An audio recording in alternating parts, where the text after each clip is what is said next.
प्रभू येशू ख्रिस्ताच्या नावाला धन्यवाद असो. पुन्हा एक वार आपण देवाच्या वचनातून पाहणार आहोत आणि देवाचं वचन आजच्यासाठी जे आहे ते नीतिसूत्रे 24वा अध्याय आणि 16वं वचन खूप सुंदर असं वचन आहे आणि त्या वचनाद्वारे आज आपण आशीर्वादित होऊया.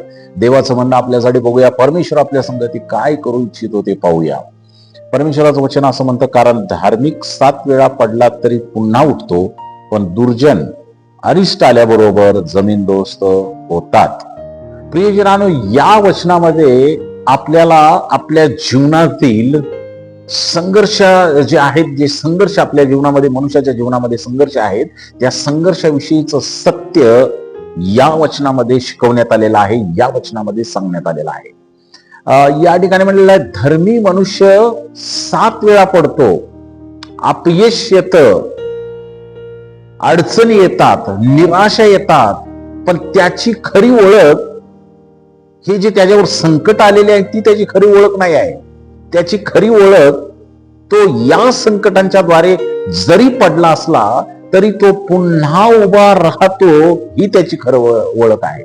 आणि त्याला उभा करणारा, त्याच्या मागे असलेला त्याचा परमेश्वर आहे, ही त्याची खरी ओळख आहे. आणि म्हणून या वचनामध्ये जरी धार्मिक 7 वेळेस पडला असला तरी पुन्हा उभा राहतो. 7 हा आकडा का देण्यात आलेला आहे?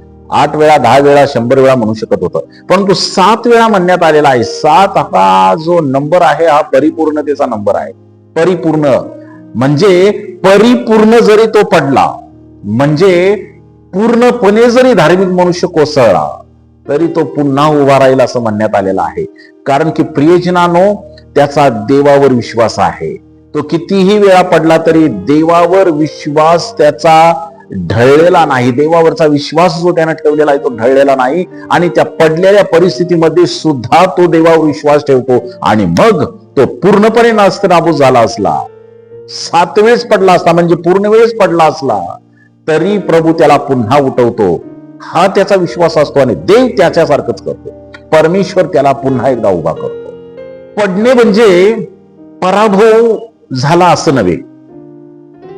देवाचे लोक बरेच वेळेस चुकतात, पडतात, अनेक वेळेस त्यांना अडचणी येतात, अनेक वेळेस त्यांना अडचणीला सामोरे जावं लागतं, परंतु देवाची कृपा त्यांना पुन्हा उभी करते. म्हणून देवाचं वचन म्हणतं, परमेश्वराची माझी कृपा तुला पुरेशी आहे. आणि ही कृपा ज्यावेळेस आम्हाला पूरक अशी होते, आमच्यापर्यंत येते, त्यावेळेस परमेश्वर आम्हाला उभं करतो. आम्ही पडलो असलो पूर्णपणे तरी परमेश्वर आम्हाला उभं करतो. आणि म्हणून धार्मिक मनुष्याची जी शक्ती आहे, ती उभा राहण्याची जी शक्ती आहे ती त्याला देवापासून येते, परमेश्वरापासून त्याला मिळते. स्वतःच्या ताकदीवर तो कधी उभा राहत नाही. त्याचा देवावर विश्वास आहे, म्हणून तो देवाच्या द्वारे पुन्हा एकदा उठतो, पुन्हा एकदा उभा राहतो. देवाच्या कृपेवर तो टिकून राहतो, म्हणून पुन्हा एकदा उठतो. आणि देवा संगती चालण्याचा त्याने निर्णय घेतलेला आहे. तो निर्णय तो संकटाच्या काळात, पडलेल्या काळात सुद्धा आहे तसा अबाधित धरतो, म्हणून परमेश्वर त्याला पुन्हा एकदा उभा करतो. दुर्जनांची आम्ही अवस्था या वचनांच्या मध्ये पाहिलेली आहे.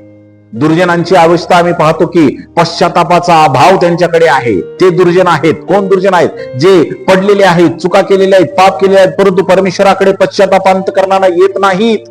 आणि म्हणून दुर्जनांची अडचण ही आहे की ते देवाकडे येत नाहीत, म्हणून ते पुन्हा उभा राहत नाहीत, म्हणून ते पुन्हा उभा राहू शकत नाही. देव त्यांना पुन्हा उभं करत नाही, कारण की त्यांची अडचण आहे की ते पाप करतात परंतु देवाकडे वळत नाहीत. ते पाप करतात परंतु पश्चाताप त्यांच्या जीवनामध्ये दिसून येत नाही. म्हणून दुर्जन पडतो तेव्हा तो देवाकडे परत येत नाही, म्हणून तो कायमस्वरूपी आहे तसा कोसळला जातो. प्रियजनांनो, या 2 पैकी आमची कोणती ओळख आहे? आम्ही धार्मिक आहोत का दुर्जन आहोत?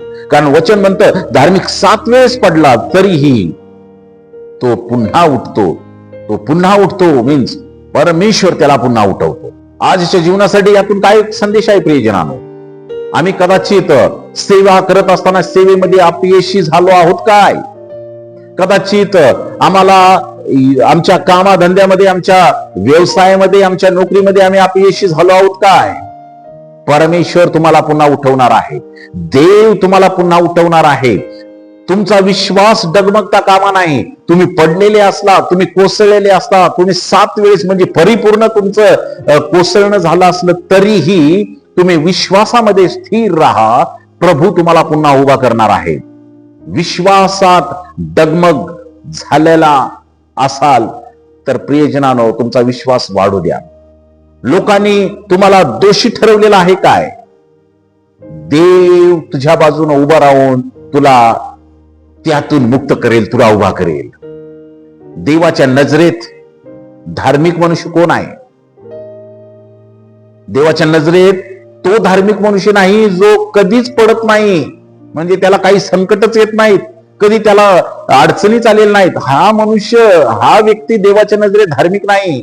तर देवाच्या नजरेत तो मनुष्य धार्मिक आहे जो पडूनही देवाकडे परत येतो, देवाजवळ विश्वासू राहतो. जरी तो पडला असला तरी परमेश्वराच्या नावानं पुन्हा उभा राहण्यासाठी देवाकडे जातो. तो धार्मिक मनुष्य आहे देवाच्या नजरेमध्ये. म्हणून आमची रोज प्रार्थना असली पाहिजे, प्रभू मी कितीही वेळा पडलो तरी मला पुन्हा उभं राहण्यासाठी तुझी कृपा पुरव, तुझी कृपा दे, माझा विश्वास तुझ्यावर दृढ ठेव.